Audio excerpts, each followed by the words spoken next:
Muito boa noite a todos. Que a paz e a graça de Jesus esteja conosco. A gente vai seguir dando continuidade aqui ao estudo do Livro dos Espíritos.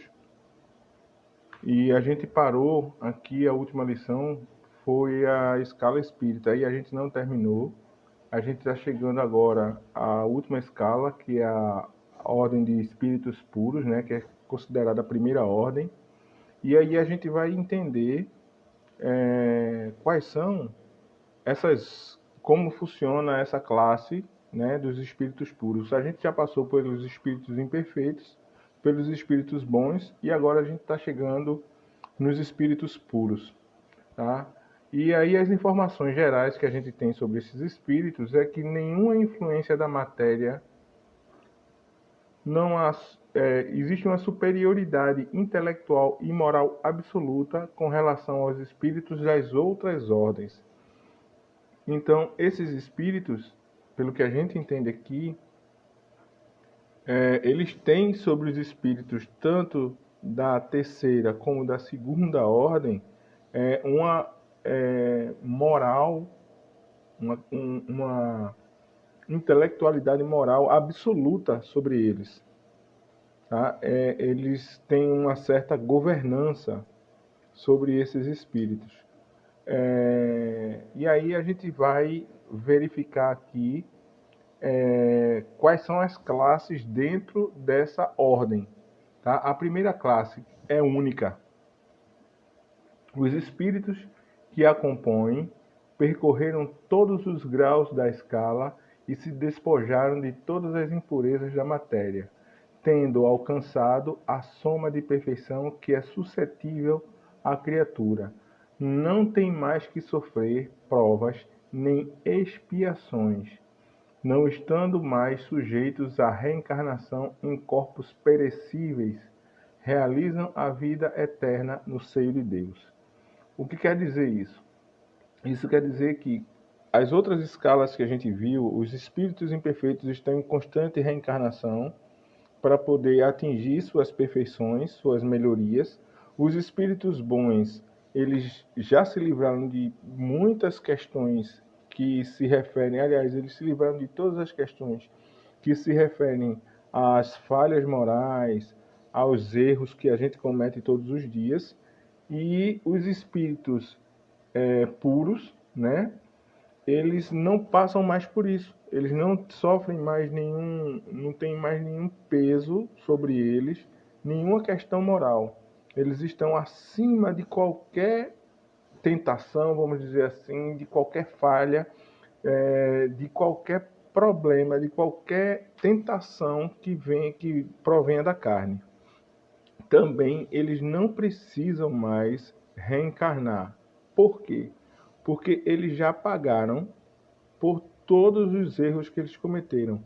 Eles saíram galgando os degraus de escala em escala, desde a escala como espíritos imperfeitos, passaram por espíritos bons até chegar em espíritos puros. Então eles não precisam mais reencarnar. A gente já verificou anteriormente que os espíritos bons ainda reencarnam, muitas vezes sob missão, né? Para realizar alguma missão, até por vontade própria, para poder auxiliar até no desenvolvimento intelectual da Terra. Mas os espíritos puros, eles não reencarnam, porque eles não precisam mais passar por provas e eles não vão reencarnar em corpos perecíveis. O que é que isso quer dizer? São os nossos corpos que a qualquer momento a gente pode morrer e o corpo se deteriorar. Então eles passam a realizar a vida eterna no seio de Deus, ok? O texto continua dizendo o seguinte: que eles gozam de inalterável felicidade. Ou seja, existe uma felicidade plena, completa, que não sofre nenhuma tribulação, porque não se acham submetidos às necessidades nem às vicissitudes da vida material. Essa felicidade, porém, não é a de ociosidade, não é de não fazer nada. Ou seja, até essa parte aqui a gente vai analisar. Só para fechar, não é essa felicidade, porém, não é de ociosidade moral, aliás, ociosidade monótona a transcorrer em perpétua contemplação. Até essa parte aí a gente analisa da seguinte forma: a felicidade que eles passam é inalterável, não sofre abalo nenhum, porque não passam por nenhuma necessidade nem por nenhuma falha. Nada abala esses espíritos. E essa felicidade não é de não estou aqui para fazer nada. Ainda bem, eu estou feliz porque eu não tenho nada a fazer. Ao contrário do que se pensa, os espíritos puros trabalham sim, coordenando muitos trabalhos de espíritos bons que assim vão a ordem das escalas, as ordens vão descendo. Os espíritos puros transmitem as ordens aos espíritos bons, que vão transmitir essas ordens aos espíritos impuros. Esses espíritos impuros, a maioria deles já trabalha para suas melhorias. Os espíritos bons trabalham em missões de melhoria justamente dos espíritos imperfeitos. E os espíritos bons, eles são uma espécie de coordenadores desses trabalhos. Então, continuando aqui o texto, diz o seguinte: eles são os mensageiros e os ministros de Deus, cujas ordens executam para a manutenção da harmonia universal. Comandam todos os espíritos que lhes são inferiores, auxiliam-nos na obra de seu aperfeiçoamento e lhes designam as suas missões. Assistir os homens nas suas aflições, conciliá-los ao bem ou à expiação das faltas que os conservam distanciados da suprema felicidade. Constitui para eles ocupação gratíssima. São designados, às vezes, pelos nomes de anjos, arcanjos ou serafins. Podem os homens pôr-se em comunicação com eles, mas extremamente presunçoso seria aquele que pretendesse tê-los constantemente às suas ordens. Muita gente tem a crença de que anjo ele foi criado por Deus para uma determinada função, para uma determinada missão. Muita gente tem a crença de que anjo é diferente de espírito. Muita gente tem a crença de que anjo é um ser especial e que nenhum ser humano, nenhum espírito inferior um dia pode se tornar anjo. Todas essas informações são errôneas. Tá? Os anjos não são espíritos especiais preparados por Deus, não são seres diferenciados preparados por Deus para determinadas coisas. Não, esqueçam isso, vamos esquecer essas histórias. O anjo, ele nada mais é do que um espírito que saiu da escala de espírito imperfeito, de espírito impuro, e foi galgando os degraus até se tornar um espírito perfeito, um espírito puro. Passou por várias falhas e depois de se purificar, de se tornar um espírito sem nenhuma falha, a gente considera eles anjos. E existem algumas pessoas que estudam angiologia, que estudam, fazem todo esse trabalho de estudo de anjos, que é um trabalho interessante, e eu não menosprezo esse trabalho. Conheço algumas pessoas que já leram bastante sobre isso, mas eles não passam de espíritos puros. As suas missões são de assistência aos homens.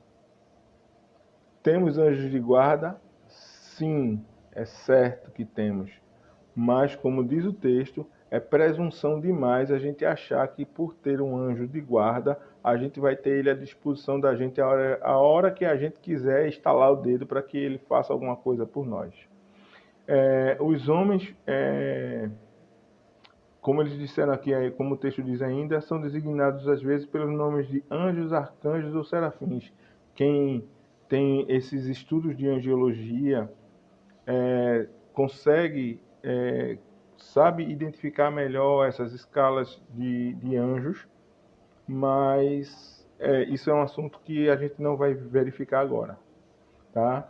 E o texto ainda é bem claro quando diz o seguinte, que os homens podem pôr-se em comunicação com eles. Podemos sim entrar em contato com os anjos, supostamente assim falando. Mas, como eu falei anteriormente, achar que eles estão à disposição da gente o tempo inteiro é algo completamente sem fundamento. E aí a gente vai agora entrar em um assunto um pouco diferenciado disso aí, que é a progressão dos espíritos, tá? E é justamente o trabalho que se faz nessa escala, nessas escalas espirituais. Então, a primeira pergunta que tem aqui de Kardec em relação à progressão dos espíritos é: os espíritos eles são bons ou maus por natureza, ou são eles mesmos que se melhoram? E a resposta que os espíritos passaram para Kardec são o seguinte: são os próprios espíritos que se melhoram e, melhorando-se, passam de uma ordem inferior para outra mais elevada. A gente viu isso logo quando a gente viu a primeira escala. Logo quando viu a primeira escala, não, perdão, quando a gente viu a escala de espíritos imperfeitos. À medida que eles vão se melhorando, eles vão se graduando de escala. Essas escalas, elas têm várias classes e essas classes, elas não têm uma fronteira exata. Tá? É simplesmente a mudança de atitude que vai fazendo com que esses espíritos se melhorem. A pergunta 115, Jurani, seja muito bem-vindo. A pergunta 115 diz o seguinte: dos espíritos, uns terão sido criados bons e outros maus? É uma pergunta que muita gente faz e algumas pessoas não compreendem ainda a maldade presente em alguns espíritos e em algumas pessoas. Algumas pessoas, elas têm um comportamento que a gente considera como um comportamento de pessoa ruim, de comportamento de pessoas que não têm escrúpulos, que não têm uma ética ou que não têm um comportamento moral adequado. E aí as pessoas acham que Deus, algumas pessoas, tá? As pessoas não, algumas pessoas acreditam que Deus criou aquela pessoa daquela forma. Mas a gente sabe que certos espíritos eles nos rodeiam e nos influenciam para certos trabalhos negativos. E aí, certos comportamentos até negativos. E aí, fica a pergunta de Kardec que é cabível. Se alguns espíritos eles foram criados bons e outros espíritos são criados ruins. E aí a resposta de Kardec é bastante interessante. Ela diz o seguinte, que Deus criou todos os espíritos simples e ignorantes. Isto é, sem saber. Ou seja, todos os espíritos eles foram criados no mesmo nível, no mesmo patamar. Egídio, seja muito bem-vindo, prazer em ter aqui, meu querido. Todos os espíritos eles foram criados no mesmo nível, no mesmo patamar. Simples, ou seja, sem nenhuma evolução espiritual. E ignorantes, quando ele fala isso, é sem nenhum conhecimento intelectual. E aí, continua o texto dizendo: a cada um deu determinada missão com o fim de esclarecê-los e de os fazer chegar progressivamente à perfeição, pelo conhecimento da verdade, para aproximá-los de si, aproximá-los de Deus. Deus lhes deu missões a cada um dos espíritos, para que cada um desses espíritos, através dos seus trabalhos, dos seus progressos, fossem se encaminhando para chegar até Deus. Por isso que temos espíritos superiores, espíritos puros, que trabalharam e hoje vivem, como a gente viu no texto anteriormente, descansam ao seio de Deus, ou seja, estão mais próximos de Deus, da convivência com Deus. Então, o texto continua dizendo que nesta perfeição é que eles encontram a pura e eterna felicidade. Passando pelas provas que Deus lhes impõe, é que os espíritos adquirem aquele conhecimento, Uns aceitam submissos essas provas e chegam mais depressa à meta que lhes foi assinada. Outros só a suportam murmurando, e pela falta em que esse modo incorrem, permanecem afastados da perfeição e da prometida felicidade. O que é que esse texto quer dizer? Esse texto ele cabe exatamente para a nossa vida, para o nosso dia. Tá? Esse texto diz o seguinte: esse texto diz que cada espírito recebeu sua missão e muitos desses espíritos, que hoje são espíritos puros, aceitaram essas missões, cumpriram essas missões sem reclamar. Passaram por momentos difíceis, passaram por provações, passaram por tentações para se melhorar. É uma questão de evolução espiritual. E acontece na vida de todos nós.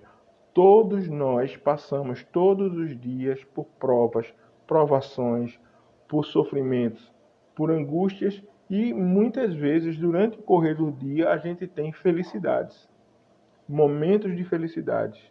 Por que a gente tem esses momentos de felicidade? Porque a gente cumpre determinadas missões sem que a gente reclame, sem que a gente se queixe das missões que a gente recebe, mesmo que a gente não saiba dessas missões enquanto a gente está encarnado. Por que a gente não sabe dessas missões? Porque a gente recebe essas missões antes de a gente encarnar, tá? E a gente tem o benefício do véu do esquecimento. Quando a gente encarna, a gente esquece exatamente o que a gente fez no passado e cumpre aqui tarefas que estão predeterminadas em nossa vida. Aparecem em nossas vidas as tarefas que a gente tem que cumprir. Que tarefas podem ser essas? A convivência com algum vizinho que você não tolera, a convivência com algum irmão que você não suporta, a convivência com um pai que você não suporta o comportamento dele. Para que você tem que passar por essa prova? Não é porque, é para que você tem que passar por essas provas. Essas provas elas são para o adiantamento moral de cada um. A questão da convivência, do perdão, da tolerância, a questão do saber orar por aquele que nos prejudica, de entender aquele que nos prejudica, não quer dizer que eu tenha que viver exatamente com a pessoa que me fez mal, porque numa frase muito interessante daquele livro A Cabana, um personagem diz o seguinte, que o perdão ele não implica exatamente na convivência. Você, para perdoar uma pessoa, você não tem que conviver com ela. Você pode perdoá-la assim do fundo do seu coração, mas você pode afastar-se dela porque você sabe das mágoas que você passou por ali e você sabe que futuramente você pode ser magoado novamente por aquela pessoa. É uma opção sua conviver com ela ou não. Mas o perdão ele não implica exatamente na questão da convivência. Mas mesmo assim, a gente passa por isso diariamente, o tempo todo dia. Então, essa questão que os espíritos aceitam essas provas sem reclamar, eles conseguem atravessar essas provas mais tranquilamente, conseguem atingir suas metas mais rapidamente. Com alguns espíritos puros e perfeitos, pode ter acontecido isso com certeza. Se o exemplo é dado aqui, é porque aconteceu. Eles passaram por certas provas sem reclamar e atingiram a perfeição mais rapidamente do que outros que passam as provas, como muita gente que a gente conhece, passa por problemas no dia a dia, mas não aceita esses problemas com resignação. Passam o tempo todo reclamando desses problemas e aí o que acontece? Esses problemas, essa evolução ela demora a acontecer e essas pessoas vão se distanciando cada vez mais de Deus. Por quê? Se as provas foram colocadas por Deus, é porque a gente tem que passar por elas sem reclamar. A partir do momento que a gente reclama das provas, a gente reclama de Deus. Então, o texto segue dizendo o seguinte: seguindo o que acabas de dizer, Kardec pergunta, os espíritos em sua origem seriam como as crianças, ignorantes e inexperientes, só adquirindo pouco a pouco os conhecimentos de que carecem com o percorrerem as dificuldades da vida. E aí os espíritos respondem o seguinte, que a comparação é boa. A criança rebelde se conserva ignorante e imperfeita. Seu aproveitamento depende da sua maior ou menor docilidade. Mas a vida do homem tem termo, ao passo que a dos espíritos se prolonga ao infinito. Ou seja, a nossa encarnação, ela tem um tempo. Quando a gente terminar, seremos espíritos desencarnados, claro, mas a vida dos espíritos, ela é eterna. Então, tudo que a gente passa aqui, se a gente passa sem reclamar, progressos espirituais acontecerão. E na vida eterna, na vida futura nossa, na vida espiritual, isso aí tem suas compensações, diferentemente daqueles que passam por esses problemas reclamando o tempo todo. Desencarnando, vão ter, ao invés de bonificações, vão ter que voltar a reencarnar, passar novamente por certas provas, por certas dificuldades no seu crescimento. A pergunta 116, Kardec faz da seguinte forma: haverá espíritos que se conservem eternamente nas ordens inferiores? E a pergunta é interessante: eternamente nas ordens inferiores? E os espíritos respondem que não. Todos se tornarão perfeitos. Olha só que consolo. Esse texto ele é bem consolador porque ele diz o seguinte: por mais imperfeito que a gente seja, um dia seremos espíritos perfeitos. Por mais reclamão que a gente possa ser, um dia a gente vai se tornar espírito perfeito. Diz ainda que os espíritos mudam de ordem mais demoradamente, porquanto, como já doutra vez dissemos, um pai justo e misericordioso não pode banir seus filhos para sempre. Pretenderias que Deus, tão grande, tão bom, tão justo, fosse pior que vós mesmos? E aí, esse texto ele cabe exatamente em algumas colocações que são feitas a respeito de Deus. Vamos lá. Em primeiro lugar, os espíritos eles mudam de ordem mais demoradamente por conta das suas vontades, das suas picuinhas, das suas birras. A gente amadurece mais rapidamente quando a gente vai deixando de lado o atraso, vai abrindo mais a mente, quando a gente vai compreendendo, procurando evoluir moralmente, procurando compreender o mundo de uma forma mais ampla. Quando a gente para de reclamar dos sofrimentos.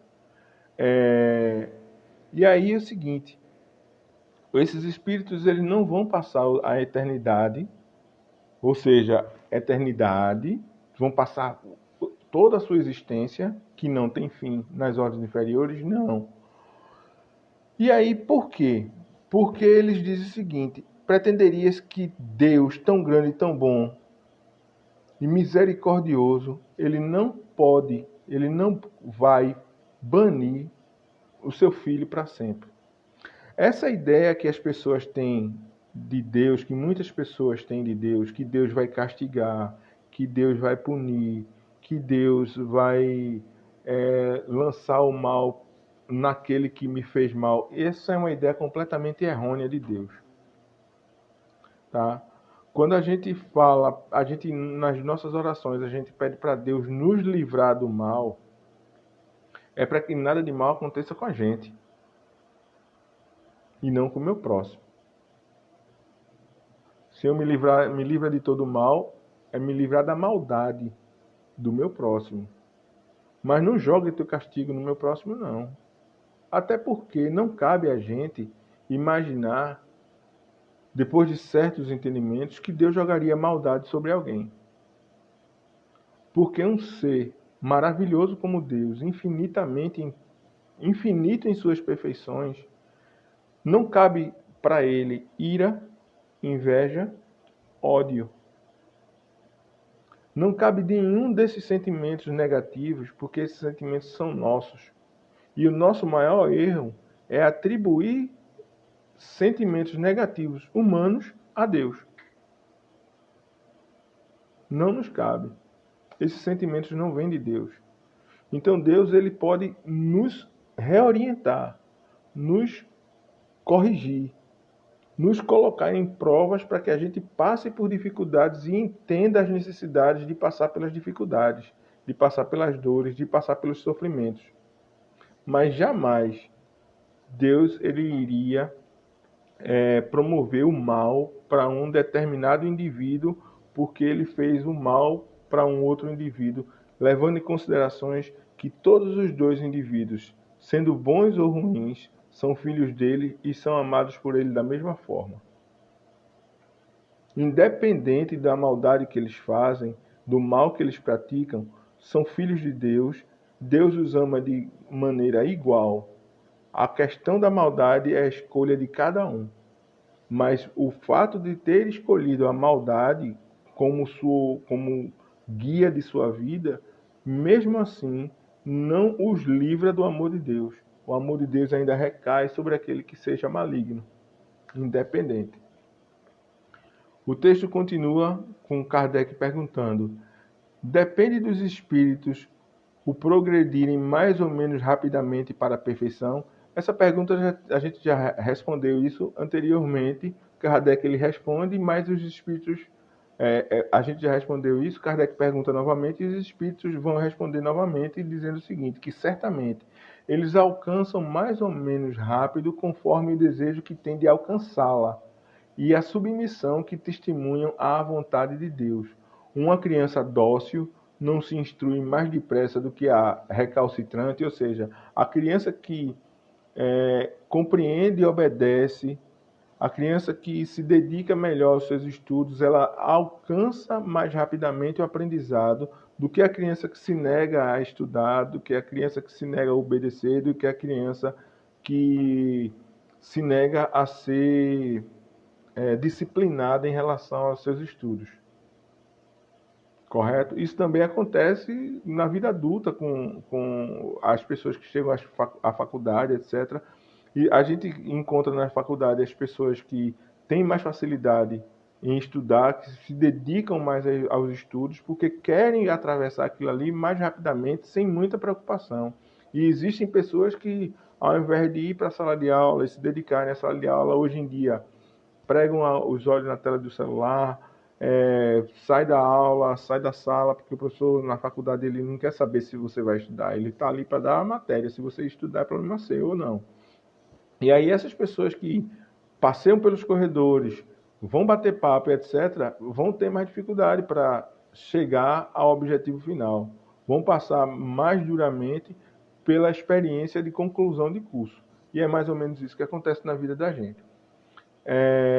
A pergunta 118 de Kardec diz o seguinte: podem os espíritos degenerar, ou seja, regredir?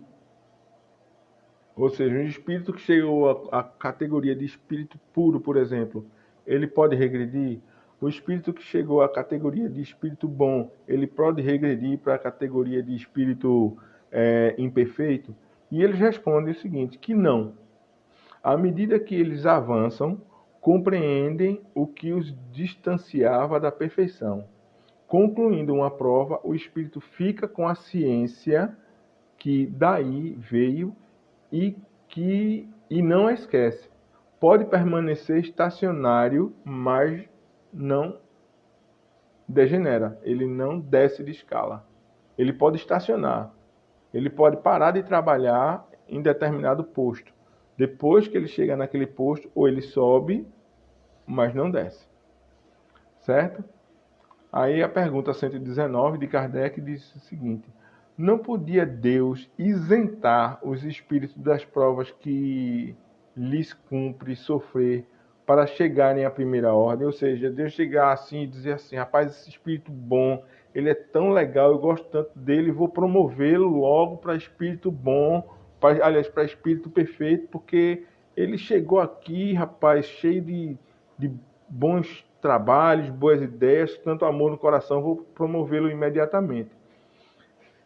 E os espíritos respondem o seguinte: se Deus os houvesse criado perfeitos, nenhum mérito teriam para gozar dos benefícios dessa perfeição. Onde estaria o merecimento sem a luta? Demais, a desigualdade entre eles existente é necessária às suas personalidades. Acresce ainda que as missões que desempenham nos preferentes graus da escala estão nos desígnios da providência para a harmonia do universo. O que quer dizer? Deus ele criou os espíritos simples e ignorantes, como foi dito anteriormente, certo? Se ele tivesse criado todos os espíritos perfeitos, não haveria nenhum mérito em ser perfeito, porque eles não haviam passado sofrimento nenhum e não teriam dado valor às missões que passaram. A pergunta interessante é o seguinte: onde estaria o merecimento sem luta? Não existe, gente, vitória sem sacrifício. Não existe vitória, crescimento sem sofrimento, sem dor. De uma forma ou de outra, existe um empenho, e esse empenho ele exige de nós dedicação, exige horas de trabalho, horas de estudo, e eu falo isso em vários campos. A gente vê pessoas em empresas, por exemplo, que saem do cargo de faxineiro e chegam a gerente de empresa, e acha que isso foi feito como? Essa pessoa que chega lá no alto nível, ela valoriza cada estágio que ela passou. Se ela fosse, se um dia chegasse simplesmente, entrasse um dia como faxineiro na empresa e no dia seguinte o dono da empresa dissesse: olha, você não vai ser faxineiro mais não, você vai ser gerente. Qual o valor que ele daria ao trabalho? Nenhum. Ele não daria valor nenhum ao trabalho porque ele não passou por nenhuma escala de trabalho, ele não passou por nenhuma prova exatamente, nenhum valor ele teria para ter chegado aquilo ali simplesmente porque o patrão dele foi com a cara dele, achou ele uma pessoa bacana e vai colocar ele lá no posto de gerente e acabou-se. Até porque quando ele chegar lá, como é que ele vai entender, como é que ele vai saber gerenciar se ele não passou pelas outras funções dentro da empresa? Ele não vai ter entendimento nenhum para gerenciar tudo aquilo. Então é importante a gente entender que as pessoas galgam de cargos dentro das empresas por seus méritos, por seus sacrifícios. E aí existe um comentário feito por Kardec que diz o seguinte: pois que na vida social todos os homens podem chegar às mais altas funções, seria o caso de perguntar-se por que o soberano de um país não faz de cada um de seus soldados um general, porque todos os empregados subalternos não são funcionários superiores, porque todos os colegiais não são mestres.